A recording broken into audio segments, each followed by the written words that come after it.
Hello friend, this is Steve from Multifit Solar.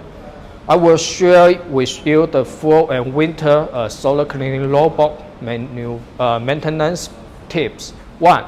Cover the water pipe with thermal insulation cotton to ensure that the water pipe will not be frozen in the case of low temperature freezing in winter.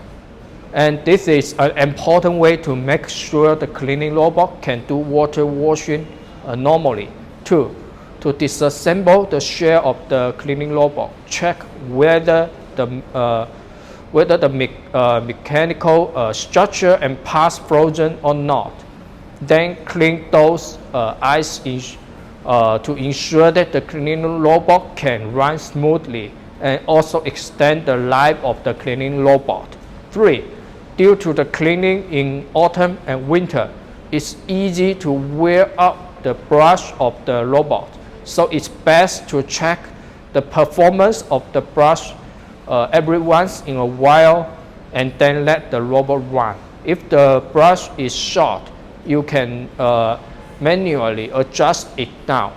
4. Autumn and winter can easily affect the battery life.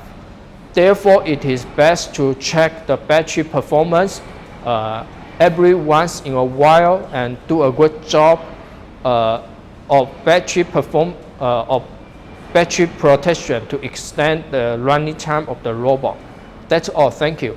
If any need, please follow us.